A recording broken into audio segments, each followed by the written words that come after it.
한양에 이름난 양반가에 아비의 상이 당도하자 남은 식솔들은 유산을 나누기 시작했다. 장자에게는 대저택인 본체를, 차자에게는 너른 논밭을, 삼남에게는 저작거리의 상점과 노비들을 물려주었다. 그렇다면 첩의 딸, 서녀인 막내딸에게는 무엇이 돌아갔을까? 시전 끝자락에 허름한 기와집 한 채, 그리고 먹기만 하고 일은 더딘 쓸모없는 계집종 하나. 본가의 식솔들은 비웃었다. 저것들이 무얼 할 수 있겠느냐? 허나 3년 뒤 본가 식솔들은 부랴부랴 관하로 달려가 울부짖었다.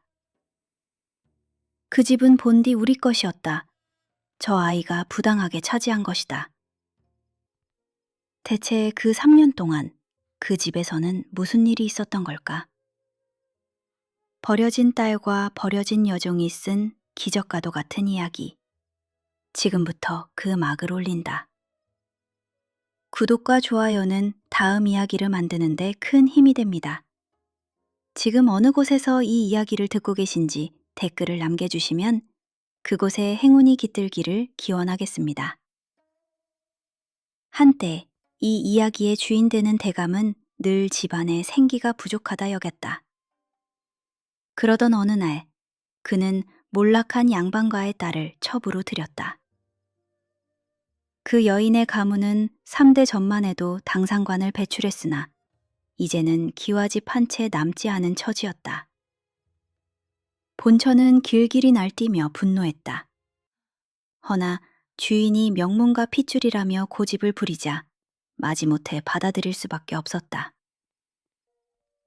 첩이 된 여인 연화는 사랑채 구석의 작은 방 하나를 겨우 얻었다. 본처의 자식들은 그녀를 거지 양반이라 부르며 대놓고 무시했다. 2년 뒤 연화는 아이를 가졌다. 본처의 자식들은 비웃었지만 주인은 아이를 보며 흡족하게 웃었다. 딸이라도 좋다. 이 아이 참으로 복스럽게 생겼구나. 허나 연화는 해산 후 몸을 회복하지 못하고 열흘을 버티지 못한 채 세상을 등지고 말았다. 아이의 이름은 채린이라 지어졌다. 주인은 채린을 안으며 나직이 읊조렸다. 어여쁜 내 막내딸이로구나. 복덕은 채린의 어미 연화가 첩으로 들어올 때 함께 데려온 여종이었다. 몰락한 양반가의 마지막까지 남아있던 유일한 몸종. 당시 13살이었던 복덕은 연화가 낯선 양반가에서 외로이 지낼 것을 염려한 친정어머니가 붙여준 사람이었다. 복덕은 뚱뚱했다. 얼굴은 보름달 같았고 몸은 투실했으며 걸음걸이마저 느렸다. 본가의 하인들은 복덕을 보며 수군거렸다. 저렇게 먹기만 하는 것을 데려오다니 거지 양반 주제에 몸종까지 부리려드는구나. 복덕은 그 모든 말을 들었으나 아무 대꾸도 하지 않았다. 그저 묵묵히 제 아씨의 곁을 지킬 뿐이었다. 아씨가 해산 후 자리에 눕자 복덕은 밤낮으로 곁을 지켰다. 미역국을 끓이고 따뜻한 물수건을 데우고 갓난아기를 씻겼다. 허나 연화의 몸은 점점 차갑게 식어갔다. 열흘째 되던 밤 연화는 복덕의 손을 힘겹게 붙잡았다. 복덕아, 이 아이를 부디 부탁한다. 복덕은 소리 없이 눈물을 흘리며 고개를 끄덕였다. 마님, 제가 지켜드리겠습니다. 기필코 지켜드릴 것입니다. 연하는 마지막 힘을 다해 희미하게 웃었다. 네가 곁에 있으니 이 아이는 복이 많을 것이다. 그리고 그대로 눈을 감았다. 그날부터 복덕은 채린의 어미가 되었다. 채린은 복덕의 품에서 자랐다. 본처의 자식들은 채린을 눈엣 가시처럼 여겼다. 첩의 딸이 집안에서 함께 자란다는 것 자체가 불쾌했던 것이다. 허나 아비는 체린을 유독 예뻐했다. 우리 막내딸, 오늘은 얼굴이 더 환하구나. 아비는 체린을 보면 시름을 잊고 웃었고 가끔 엿을 가져다 주거나 머리를 쓰다듬어 주었다. 본처는 그 꼴을 보며 속을 끓였으나 남편의 마음을 돌릴 수는 없었다. 본처의 자식들은 더욱 체린을 미워했다. 첩의 딸 주제에 아버지의 사랑을 독차지하다니. 체린은 본처 자식들 앞에 나서는 법이 없었다.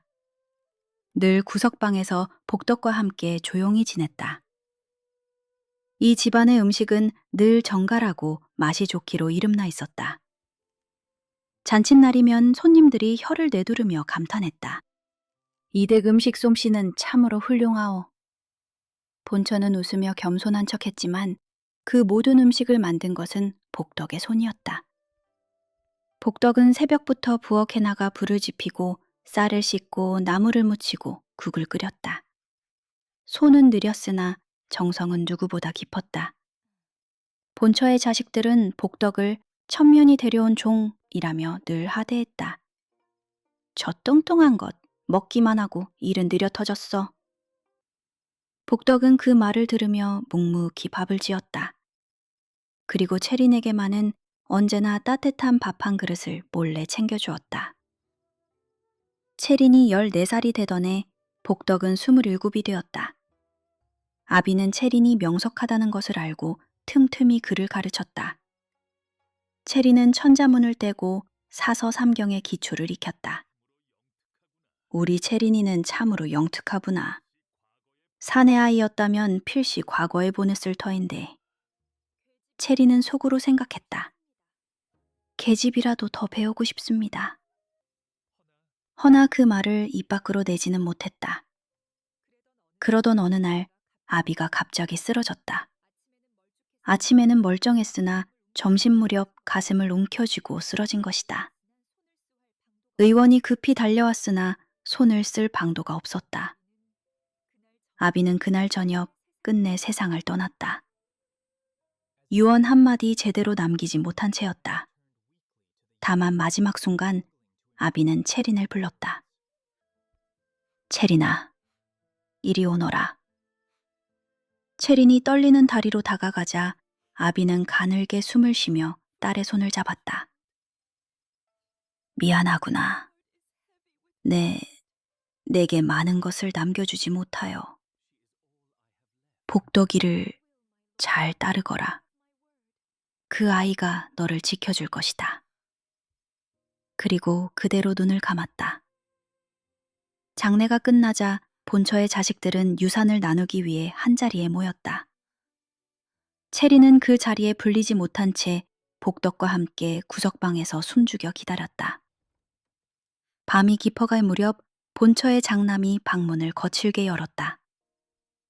첩의 딸, 나와 보아라. 체리는 혼자 안채로 불려나갔다. 그곳에서 자신에게 남겨진 것이 무엇인지 듣게 되었다. 장남이 유산 목록을 펼쳐들었다. 본체와 사랑채는 장자에게, 논밭과 과수원은 차자에게, 상점과 노비들은 삼남에게, 본처의 딸에게는 혼수 비용이 따로 책정되었다. 장남이 마지막 장을 넘기며 말했다. 그리고 체린에게는 시전 끝에 낡은 집 한 채와 여종 복덕 1명. 본처의 자식들이 비웃음을 터뜨렸다. 그 집은 30년도 더 된 헛간이나 다름없는 곳이다. 복덕은 또 어떠냐? 먹기만 하고 일은 느린 쓸모없는 것 아니냐? 장남이 체린을 차갑게 보며 말했다. 이것으로 유산 분배는 끝이다. 사흘 안에 그 집으로 옮겨가거라. 이 집에 더는 네 자리는 없다. 체린이 떨리는 목소리로 물었다. 그 집에는 무엇이 있습니까? 장남이 코웃음을 쳤다. 아무것도 없다. 빈집이다. 네 힘으로 알아서 살아야 할 것이다. 방으로 돌아온 체리는 복덕을 보며 말했다. 복덕아, 우리는 이제 이 집을 떠나야 한단다. 복덕은 조용히 고개를 끄덕였다. 어디로 가시옵니까? 시정 끝에 있는 낡은 집이래. 복덕은 잠시 생각하더니 말했다. 그것도 집이라면 괜찮습니다, 아기씨. 채린이 복덕의 손을 꼭 잡았다. 그리고 복덕아, 너는 이제 내 사람이래. 유산 목록에는 명확히 적혀 있었다. 여종 복덕, 이씨 채린에게 귀속함. 복덕은 본디 채린의 어미가 친정에서 데려온 여종이었기에 본가 노비 문적에 오르지 않았다. 본처의 자식들은 복덕을 쓸모없다 여겨 기꺼이 채린에게 떠넘긴 것이었다. 아기씨. 복덕의 눈에서 눈물이 흘렀다. 채린도 눈물을 흘렸다. 사흘째 되는 날 채린과 복덕은 작은 보따리 하나를 들고 집을 나섰다. 장터 끝에 다다르자 허름한 집들이 나타났고 마침내 그들은 목적지에 도착했다. 낡은 기와집 한 채. 대문은 삐걱거렸고 담장은 군데군데 허물어져 있었다. 마당에는 잡초가 무성했고 우물은 있으나 두레박이 없었다. 방 안은 텅 비어 있었고 다락에는 거미줄이 가득했다. 바람이 불어와 낙엽을 굴렸다. 채린이 한참을 서 있다가 말했다. 복덕아, 여기가 우리 집이야. 해가 기울고 복덕이 말했다. 아기씨, 오늘 밤은 굶어야 할 것 같습니다. 채린이 고개를 저었다. 아니, 내게 이것이 있다. 채린은 작은 보따리를 풀었다. 그 안에는 아비가 생전에 주신 은비녀와 엽전 몇 입, 그리고 어미의 유품이 들어있었다. 이걸로 쌀을 사오너라. 그날 밤 두 사람은 허름한 방 안에서 밥 한 그릇을 나누어 먹었다. 차가운 밥이었지만 두 사람은 한 숟가락씩 번갈아 먹으며 온기를 나누었다. 이튿날 아침, 복덕이 집 뒤편에서 소리쳤다. 아기씨, 여기 무언가 있습니다. 처마 밑에 엮인 채 걸려있는 것. 그것은 바싹 마른 무청, 시래기였다. 이게 무엇이냐? 시래기입니다, 아기씨. 국을 끓일 수 있을 것 같습니다. 복덕은 시래기를 물에 불렸다. 한 식경쯤 지나자 마른 잎이 다시 살아나는 듯 부풀어 올랐다. 복덕은 아궁이에 불을 지피고 솥에 물을 붓고 시래기와 된장 한 숟갈을 풀었다. 아기씨, 고기 뼈라도 있으면 국물이 더 구수해질 터인데. 어제 저작거리에서 사람들이 뼈를 파는 것을 본 듯하다. 복덕은 눈을 빛내며 엽전 몇 잎을 들고 저자로 달려갔다. 잠시 후 돼지뼈 몇 개를 사들고 돌아왔다. 복덕이 뼈를 씻어 솥에 넣자 이내 보글보글 국이 끓으며 구수한 냄새가 집안에 퍼졌다. 복덕은 국을 그릇에 담아 채린에게 내밀었다. 채린은 숟가락을 들어 국을 한 모금 떠 마셨다. 따뜻했다. 그리고 맛있었다. 시래기는 부드러웠고 된장은 구수했으며 뼈에서 우러난 국물은 깊은 맛이 있었다. 그릇을 다 비운 채린의 눈에서 눈물이 흘렀다. 아기씨, 왜 우십니까? 국이 맛이 없었습니까? 채린이 고개를 저었다. 아니, 맛있어. 처음이야. 이렇게 따뜻한 음식을 먹어본 것이. 본가에서는 늘 구석방에서 식은 밥을 혼자 먹었다. 복덕의 눈에도 눈물이 고였다. 그런데 오늘은 너와 함께 먹었어. 이 따뜻한 국을. 채린이 복덕의 손을 꼭 잡았다. 복덕아, 고맙다. 복덕도 눈물을 흘리며 고개를 숙였다. 아기씨, 저야말로 저를 버리지 않으셔서 감사합니다. 아기씨가 아니었다면 저는 어디로 갔을지 모릅니다. 두 사람은 한참을 울었다. 그것은 슬픔도 두려움도 아닌 서로가 혼자가 아님을 확인한 안도의 눈물이었다. 해가 서쪽으로 기울자 채린이 눈물을 닦고 일어섰다. 복덕아, 이 집을 정리하자. 두 사람은 함께 집을 쓸고 닦았다. 해가 질 무렵 집은 조금 더 사람 사는 곳처럼 보였다. 그날 밤 채린이 물었다. 복덕아, 우리 잘 살 수 있을까? 복덕은 잠시 침묵하다 대답했다. 잘 살 수 있을지는 모르겠습니다. 허나 함께라면 괜찮을 것 같습니다. 이튿날 아침 복덕은 다시 국을 끓였다. 채린이 그릇을 다 비우고 문득 말했다. 복덕아, 이 국 우리 둘만 먹기엔 아깝지 않으냐? 무슨 말씀이시온지요? 장터에 저 사람들 밥은 먹고 다니는 걸까? 우리 이 국을 한 그릇 더 끓여서 배고픈 이에게 줘보는 건 어떠냐? 복덕은 잠시 놀랐지만 이내 환하게 웃었다. 좋은 생각이십니다, 아기씨. 점심 무렵 두 사람은 국 두 그릇을 들고 장터 끝자락으로 나갔다.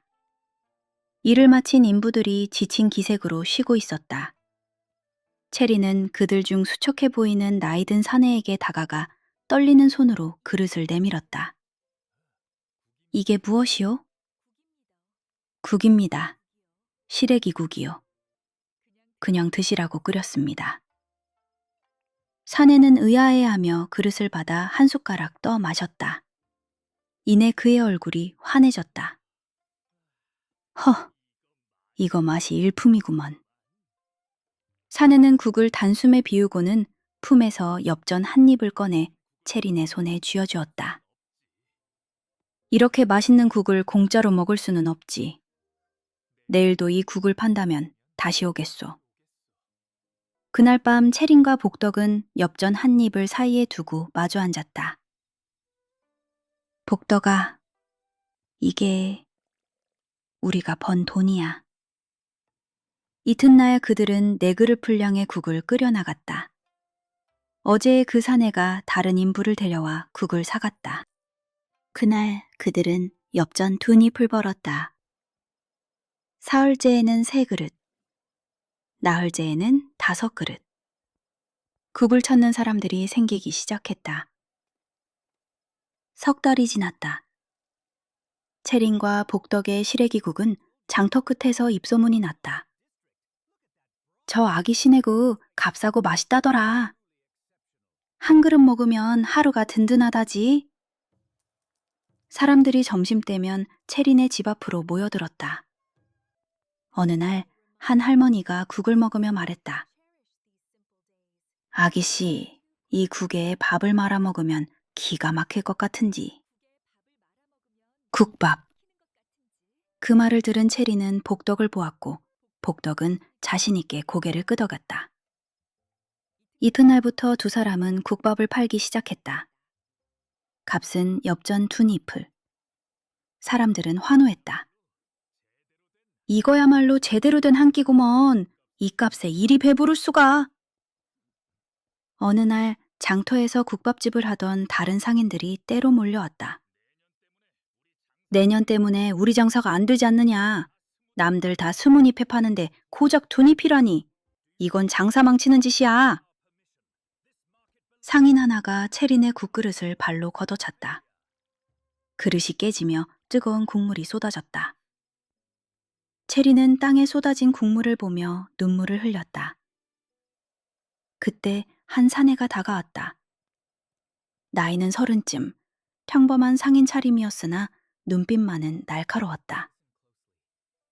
제가 다 보았습니다. 저들은 장터 상인물입니다. 새로 들어온 장사꾼을 그냥 두지 않지요. 사내는 체린에게 몇 가지 조언을 했다. 시간을 정해두고 팔 것, 그리고 제대로 된 이름을 붙일 것. 이름이라니요? 복덕이네 국밥, 뭐 이런 이름 말입니다. 그리고 소문을 바로잡으시오. 이 국이 왜 맛있는지, 누가 끓이는지 사람들이 알게 하십시오. 사내는 자신을 상인 한무진이라 소개하고는 국 한 그릇을 청했다. 그는 국을 한 숟갈 맛보더니 그대로 멈췄다. 한참 후 눈을 뜬 그의 눈가가 붉어져 있었다. 이 맛은 10년 전 돌아가신 제 어머님이 끓여주시던 맛과 똑같습니다. 이 국에서 어머니가 느껴집니다. 한무지는 엽전 연잎을 놓고 떠났다. 다시 오겠습니다. 그날 밤 채린과 복덕은 가게의 이름을 복덕이네 국밥이라 정하고 나무판에 글씨를 써 대문 앞에 내걸었다. 복덕은 제 이름이 걸린 간판을 보며 눈물을 흘렸다. 복덕이네 국밥이 문을 연 지 보름째 되는 날, 손님들 끝에 낯선 선비 하나가 서 있었다. 옷은 낡았으나 기품이 있었다. 그는 떨리는 손으로 엽전 2니풀을 내고 국밥을 받아들었다.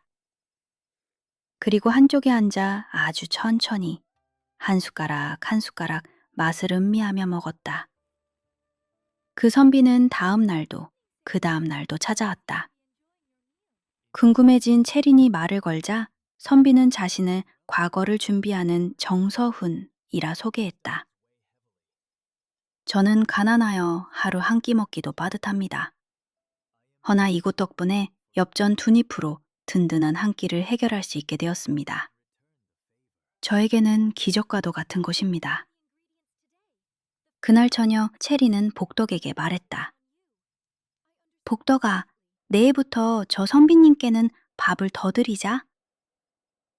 그 후로 정서원은 매일 아침 국밥을 먹으러 왔다.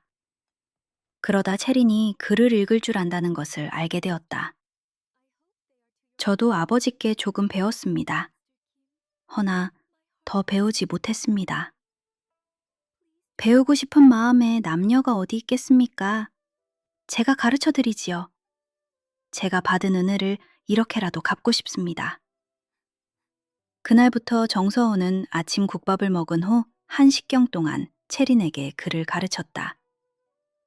체린은 배우는 것이 즐거웠고 정서원은 가르치는 것이 즐거웠다. 한무지는 그 모습을 흐뭇하게 지켜보곤 했다. 3년이 흘렀다.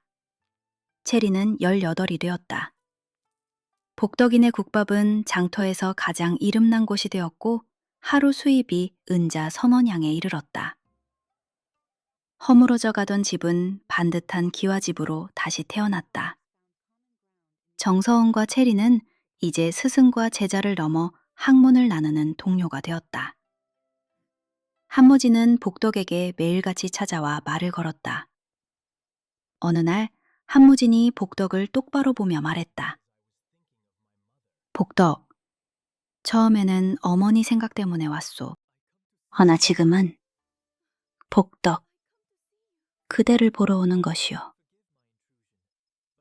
복덕이 놀라 고개를 숙이자 한무진이 물었다. 내가 너무 성급했소? 아닙니다. 다만 저는 여종의 몸이라. 한무진이 웃었다.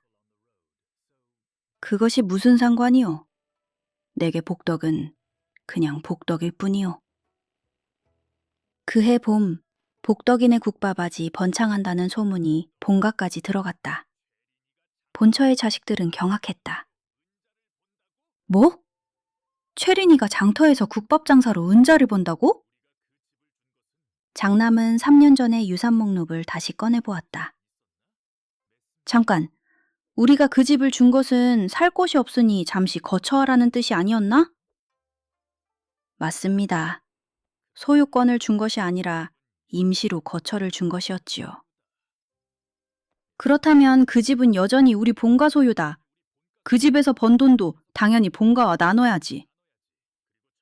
그리고 저 계집 종 복덕도 데려와야 합니다. 그년이 국을 끓인다지 않습니까? 사흘 뒤 점심 장사가 한창일 때 본처의 자식들이 들이닥쳤다. 체리나! 장남이 오만하게 체린을 내려다보며 말했다. 3년 전 우리가 너에게 이 집을 준 것은 네가 살 곳이 없으니 당분간 거처를 준 것이었다.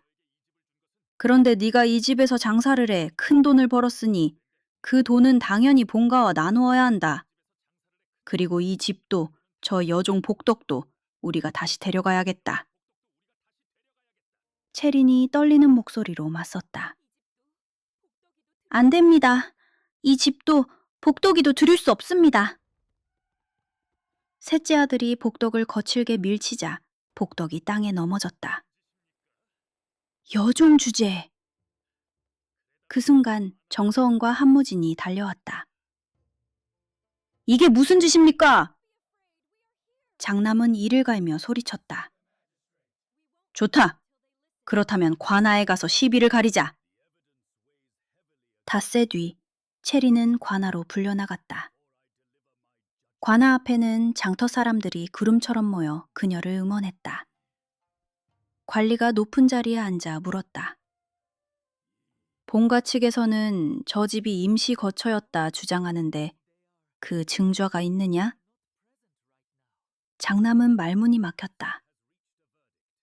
그건 아버님께서 구두로. 그때 장터 사람들이 증인으로 나섰다. 대감마님!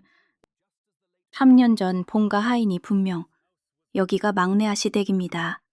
라고 했습니다. 저희가 다 봤습니다. 아씨가 저 폐가를 땀 흘려 일으키는 동안 본가에서는 코빼기도 비치지 않았습니다.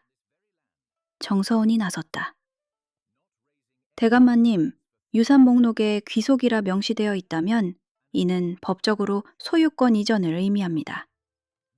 3년간 아무런 이의를 제기하지 않은 것 또한 소유권을 인정한 것입니다. 관리가 고개를 끄덕이고는 본처의 자식들에게 물었다. 여종 복덕은 어찌 된 일이냐? 복덕은 본디 저희 집 노비였습니다. 체린이 떨리는 목소리로 그러나 단호하게 말했다. 복덕은 제 어머니를 따라온 몸종으로 본가 노비 문적에도 오르지 않았습니다. 유산 분배 당시 본가에서 첩이 데려온 쓸모없는 똥녀라 하시며 저에게 넘기셨습니다. 그 순간 복덕은 정식으로 제 소유가 되었으며 유산 목록에도 여종 복덕, 이씨 체린에게 귀속함이라 분명히 적혀 있습니다. 본처의 자식들은 할 말을 잃었다. 체린은 숨을 고르고 말을 이었다. 대감마님, 그리고 저는 오늘 이 자리에서 복덕을 면천시키고자 합니다. 모두가 놀랐다. 복덕 또한 믿을 수 없다는 듯 체린을 바라보았다. 아기씨. 체린은 복덕을 보며 미소 지었다. 복덕은 제 소유이므로 저는 복덕을 자유롭게 할 권리가 있습니다. 복덕은 제게 가장 소중한 사람입니다. 이제 자유를 드리고 싶습니다. 관리가 판결을 내렸다. 판결한다. 유산 목록에 귀속이라 명시되어 있고 본가에서 3년간 이의를 제기하지 않았으므로 장터 끝집은 이씨 체린의 소유가 맞다. 또한 여종 복덕은 이 시간부로 면천되어 양인이 되었음을 선포한다. 본가는 더는 이에 대해 이의를 제기할 수 없다. 사람들이 환호했다. 이겼다! 아씨가 이겼어! 체리는 복덕에게 면천 문서를 건네주었다. 복덕아, 이제 너는 자유야. 복덕은 문서를 끌어안고 눈물을 쏟았다. 제가 갈 곳은 여기밖에 없습니다, 아기 씨. 두 사람은 서로를 끌어안고 한참을 울었다. 그때 한무진이 복덕에게 다가왔다. 복덕, 나는 이 순간을 기다렸소. 그대가 양인이 되는 날을. 한무진은 복덕의 앞에 한쪽 무릎을 꿇었다. 복덕, 나와 혼인해 주시겠소? 복덕은 눈물을 흘리며 고개를 끄덕였다. 네, 좋습니다. 그날 저녁 복덕이네 국밥마당에서 큰 잔치가 열렸다. 밤이 깊어갈 무렵 정서훈이 채린에게 다가왔다. 아씨, 제가 과거에 급제하면 그때 드릴 말씀이 있습니다. 채린의 얼굴이 붉어졌다. 그해 가을 복덕과 한무진은 만인의 축복 속에서 혼례를 올렸다. 복덕은 혼인 후에도 매일 국밥집에 나와 국을 끓였다. 이듬해 봉, 정서훈은 과거를 보러 한양으로 떠났다. 꼭 좋은 소식을 가지고 오겠습니다. 한 달 뒤, 과거 결과가 발표되던 날, 해가 질 무렵 정서훈이 달려왔다. 그의 얼굴은 환희로 가득했다. 아씨, 저 급제했습니다. 그날 밤 마당에는 또 한 번의 잔치가 열렸다. 달빛 아래 정서훈이 채린의 손을 잡았다. 아씨 덕분에 저는 하루하루를 버틸 수 있었고 오늘에 이를 수 있었습니다. 과거에 급제했으나 아씨가 아니었다면 아무 의미가 없습니다. 정서훈은 채린의 눈을 똑바로 바라보았다. 아씨, 저와 혼인해 주시겠습니까? 채린은 눈물을 흘리며 고개를 끄덕였다. 네, 좋습니다. 시간이 흘렀다. 복덕은 통통한 사내 아이를 낳았고 정서훈은 벼슬길에 올랐으나 여전히 아침마다 국밥집에 들렀다. 채린과 정서훈은 이듬해 봉, 복덕이네 국밥마당에서 혼례를 올렸다. 혼례 다음 날 채린은 다시 국밥집으로 향했다. 아씨, 어디 가십니까? 국밥집에 가야지요. 복덕이 혼자서는 힘들 테니까요. 정서훈이 웃으며 말했다. 그럼 저도 함께 가겠습니다. 이제 저도 이 집 식구니까요. 어느 가을날 채린과 복덕은 마당에 앉아 지난 날을 돌아보았다. 복덕아, 우리 참 멀리 왔다. 처음엔 아무것도 없었는데. 네, 아기씨. 정말 꿈만 같습니다. 채린이 하늘을 올려다보며 말했다. 이 집은 무너졌다가 다시 선 것이 아니야. 버려진 것들로 끝내 살아남은 거야. 버려진 딸도, 버려진 여종도, 버려진 시래기도. 이 집에서는 모두 사람을 살리고, 사람을 세우고, 사람을 따뜻하게 하는 것들이었다. 복덕이네 국밥은 오늘도 장터 끝에서 끓고 있다. 그리고 그 국에는 버릴 것이 하나도 없다. 다음 영상을 빠르게 만나보시려면 좋아요와 구독을 눌러주십시오. 더 재미있는 이야기로 다시 찾아뵙겠습니다. 모두 행복한 하루 보내시길 바랍니다. 감사합니다.